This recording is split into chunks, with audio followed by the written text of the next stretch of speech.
Hi అందరికీ. ఈరోజు జీకేతో మరో టాపిక్తో ముందుకు రావడం జరిగింది. భారతీయ నాణ్యాల మార్పిడికి సంబంధించి తీసుకున్నట్లయితే పాత నాణ్యాల మార్పిడి 1 రూపాయి ఈజ్ ఈక్వల్ టు 16 అణాలు, 1 అణా ఈజ్ ఈక్వల్ టు 4 పైసలు, 1 పైసా ఈజ్ ఈక్వల్ టు 4 పైలు, 1 రూపాయి ఈజ్ ఈక్వల్ టు 64 పైనాలు, 1 రూపాయి ఈజ్ ఈక్వల్ టు 192 పైండ్లు అండి. అంటే మన రూపాయి యొక్క రూపాంతరం మనం విధిగా తీసుకోవచ్చు. అదేవిధంగా 1957 తర్వాత ఏ విధంగా ఉందంటే 1 రూపాయి ఈజ్ ఈక్వల్ టు 100 నయా పైసలండి. మనం అంటూ ఉంటాం నయా పైసలు కూడా నా దగ్గర లేదు అని చెప్తూ ఉంటారు. ఆ విధంగా 1 రూపాయి ఈజ్ ఈక్వల్ టు 100 నయా పైసలండి. 1964 నుంచి నయా పదాన్ని తొలగించి పైసాగా పిలిచారు. ప్రస్తుతం 1 రూపాయి ఈజ్ ఈక్వల్ టు 100 పైసలు.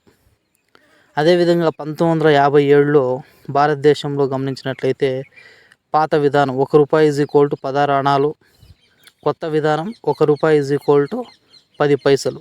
నయా పైసా అనే పదం 1957, 1964 మధ్య ఉపయోగించారు.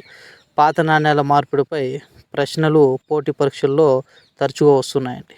అదేవిధంగా రూపాయి ఈజ్ ఈక్వల్ టు 16 అణాలు, అణా ఈజ్ ఈక్వల్ టు 4 పైసలు అండి. ఆ విధంగా తీసుకోవచ్చు. భూమి లెక్కలు ఒకసారి గమనించినట్లయితే 1 ఎకరం ఈజ్ ఈక్వల్ టు 100 సెంట్లు, 1 సెంట్ ఈజ్ ఈక్వల్ టు 48.8 గజాలు, 1 గజం ఈజ్ ఈక్వల్ టు 3 అడుగులు, 1 అడుగు ఈజ్ ఈక్వల్ టు 12 అంగుళాలండి, 1 అంగుళం ఈజ్ ఈక్వల్ టు 2.54 సెంటీమీటర్స్, 1 ఎకరం ఈజ్ ఈక్వల్ టు 40 గుంటలు, 1 గుంట ఈజ్ ఈక్వల్ టు 121 చదరపు గజాలండి, 1 hectare is equal to 2.5 acres. అంటే 1 హెక్టార్ అంటే 2.5 ఎకరాలండి. 1 గుంట ఈజ్ ఈక్వల్ టు 33 ఫీట్స్ అంటే 32.8 ఫీట్స్ అండి. 40 గుంటలు అంటే 1 ఎకరా.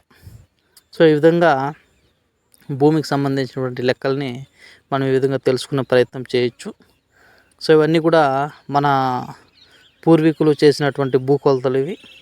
వీటిని కూడా మనం తెలుసుకుంటే వీటికి సంబంధించినటువంటి అవగాహన మనం తెలుసుకునే అవకాశం ఎంతైనా ఉంది.